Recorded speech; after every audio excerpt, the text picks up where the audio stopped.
Hello hello et bienvenue pour un nouveau vlog. Donc là, ma voix elle est vraiment toute petite. C'est parce qu'il est 8h15. J'ai dû me réveiller à 7h et des briques. Et des briquettes. Du coup, je suis trop fatiguée. On va encore dans une destination surprise. C'est cool. Et moi, je vais dormir dans la voiture. Je sais même pas si vous m'entendez quoi. En gros, j'ai dit que j'allais dormir dans la voiture si vous m'avez pas entendu. Enfin voilà. Je me retrouve soit quand on est arrivé, soit le midi. Enfin voilà quoi. Bon allez, bye. Mais comment ça se coupe? Ah oui, c'est vrai. Mais je sais comment ça se coupe. Donc là on a Terra Vinea je crois. Et du coup voilà. Notre visite elle est à 11h15. On a déjà fait la boutique. On est au petit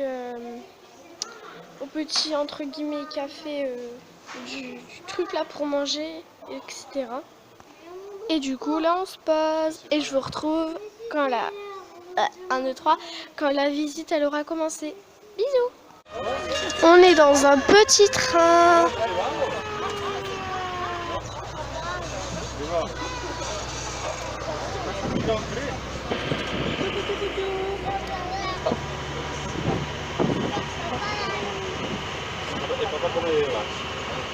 Le plâtre, donc c'est Lafarge en partie qui a exploité le site de 1923 jusqu'en 1992. Et l'association de la guerre qui ont vraiment profité de l'occasion et des conditions optimales. Première salle.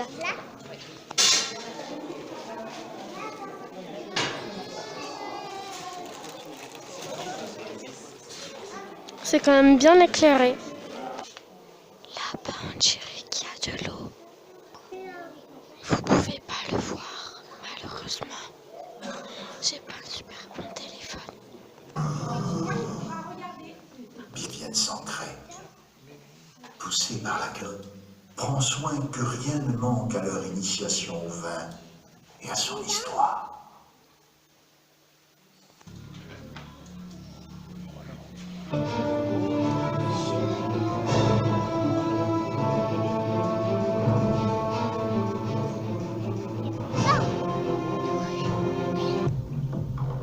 Ils font au tempo de la musique.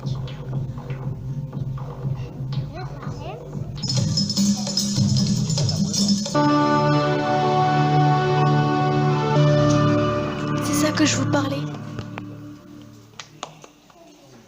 Voilà, j'espère que ça vous a plu. Vraiment très impressionnantes et on retrouve vraiment ce schéma particulier. Elles ont une forme en pyramide. Voilà, d'ailleurs pour ceux qui sont composés en fait, ce n'est pas le vin dans son stade final qu'on retrouve dans les barriques. Remplir et vider les barriques. C'est une pompe à vin. Le tuyau, c'était relié à la barrique.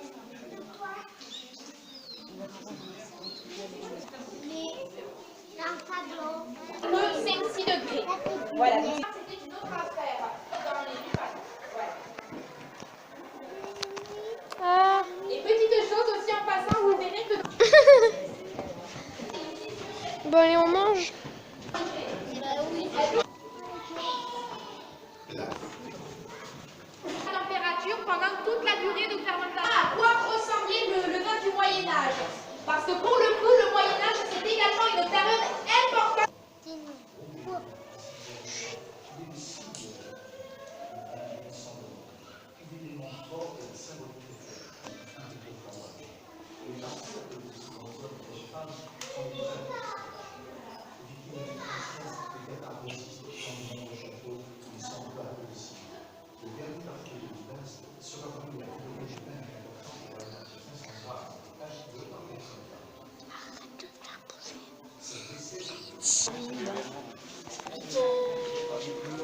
Ça a changé quand même un peu. Ça a changé.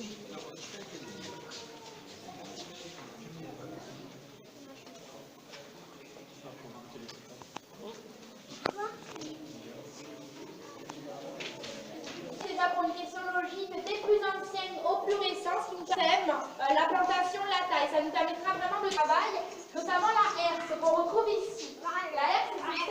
permettait de retourner la terre, de labourer.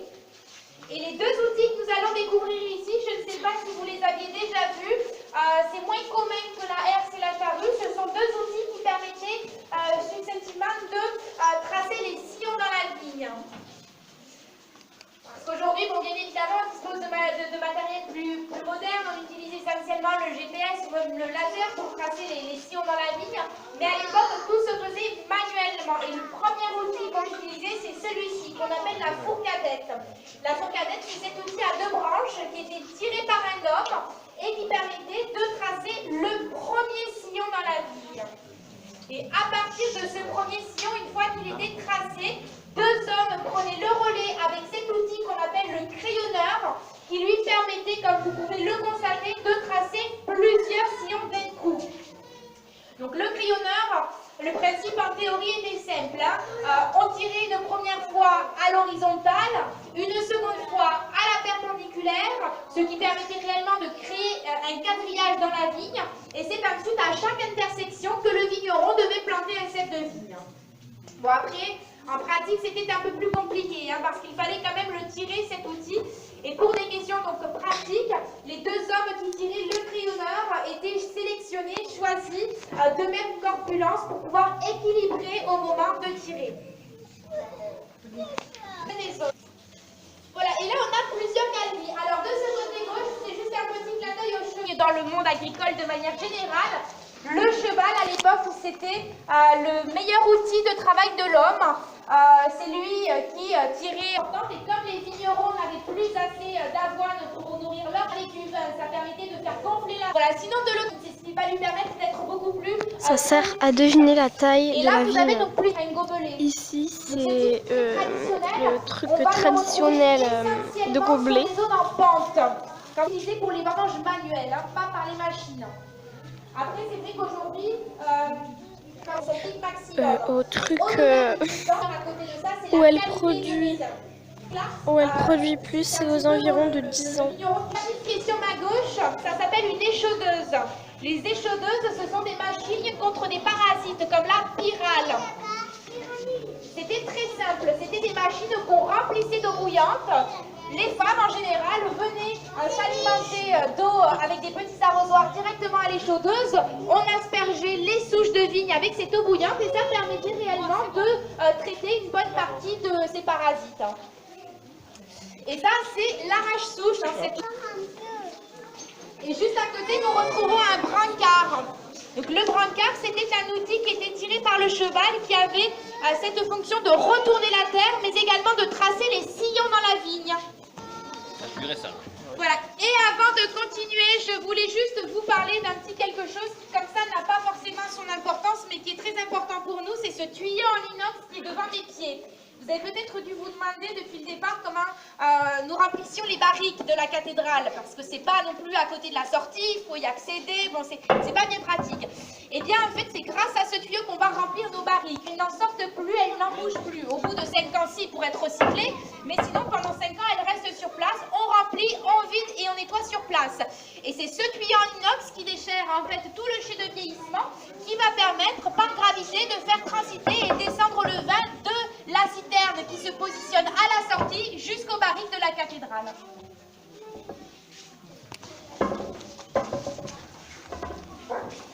Bon, ici devant d'autres machines de traitement, alors ce sont les sulfateuses et les souffreuses. Donc ces machines, elles étaient pour ces modèles du moins portées par l'homme sur son dos, qui déambulait, qui marchait dans les vignes pour traiter les vignes contre diverses maladies. Les maladies les plus répandues, ce sont les champignons. Il y en a un qui s'appelle le mildiou, qu'on connaît beaucoup parce qu'il s'attaque beaucoup aujourd'hui aux pommes de terre, et l'oïdium, qui s'attaque beaucoup, lui, aux rosiers. Et ces champignons, pour les traiter, il y a donc ces sulfateuses et ces souffreuses. Les sulfateuses qu'on remplissait de sulfate de cuivre, une bouillie bordelaise de ces couleurs bleues, c'était pour traiter le champignon du mildiou qui est arrivé à la fin du 19e siècle en France. Et les souffreuses qu'on remplissait de soufre servaient à traiter l'autre champignon qu'on appelle donc l'oïdium. D'ailleurs, je ne sais pas si vous avez déjà fait cette réflexion, devant les vignes, on voit souvent des rosiers. Et bien ces rosiers, c'est notamment pour la prévention. C'est pas juste pour faire joli dans les vignes. Comme l'oïdium s'attaque principalement et en premier lieu au rosier, le fait de planter ce rosier devant la rangée de vignes, ça va prévenir le vigneron que le champignon est là et ça va lui permettre également d'anticiper et de traiter sa vigne. Voilà, et en fonction des années, on voit que les modèles évoluent un petit peu. Là, le modèle que j'ai sur ma droite, c'est une sulfateuse, mais qui était portée, elle, au bas du cheval. Et elle était plus efficace, elle permettait de gagner du temps, parce que si là, c'était vigne après vigne pour le traitement, là, c'était porté par le cheval, il y avait un tuyau de chaque côté, et ça permettait, en un seul passage du cheval dans la rangée, de traiter les deux côtés d'un coup.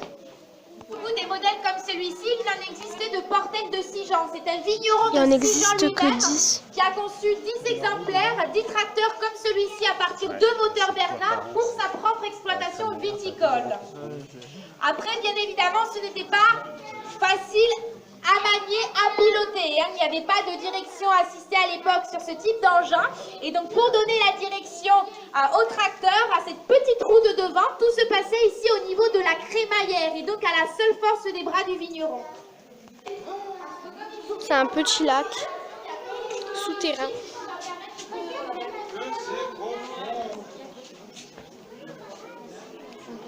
Du sécateur qui permettait de couper les grappes de raisin. Et les femmes à l'époque avaient pour habitude également de porter ce chapeau qu'on appelle une caline qui permettait de protéger du soleil, notamment du vent et des insectes. Donc on ramassait, on coupait le raisin à la serpette, on le mettait dans des seaux et c'était ensuite mis dans les hottes. C'était les hommes en général qui les portaient parce que les hottes c'était une croix qu'on... Cette voiture date de l'époque et elle roulait encore en 94. Permet de faire découvrir ce modèle-ci. On a peu petit, cela dit, mais c'est le modèle cylindrique qu'on va utiliser pour le... Vous avez fait attention à... On servait pour d'autres choses, on s'en servait pour faire... C'est du gîte, je crois, mais cristallisé, donc du coup, à cause de l'eau et de l'infiltration. Voilà. La tonnellerie, c'est l'endroit où l'on fabrique... Chant des mineurs. Let's go to my friends. Dans cette galerie, il y a des infiltrations d'eau. C'est un petit peu notre dernière galerie, hommage aux mineurs qu'on a voulu faire ici pour rappeler dessus que l'ancienne carrière à laquelle ils avaient travaillé se reconvertit en chai. Mine de Portel. D'accord. Les chauves-souris, alors on les voit pas parce qu'elles sont très tranquilles, mais il y en a dans ces galeries, réellement, on les voit parfois. Ça intéresse, du moins il est partout du blanc. Sur ce panneau, il n'y a que 7 km sur les 35.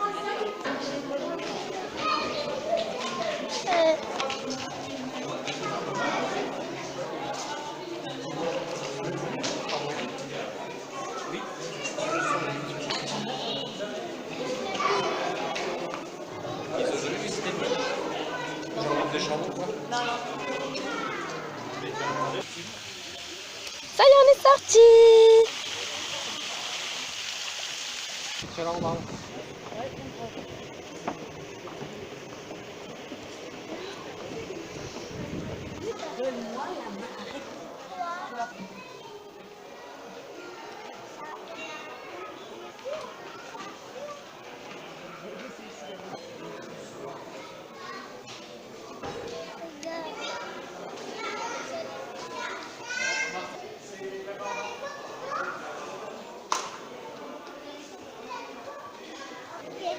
Et voilà, on va terminer ce petit vlog ici. Et moi, je vous dis à la prochaine pour un nouveau vlog ou une nouvelle vidéo. Ça dépendra. Et bisous. Et profitez bien de vos vacances. Voilà. Bye. Bye.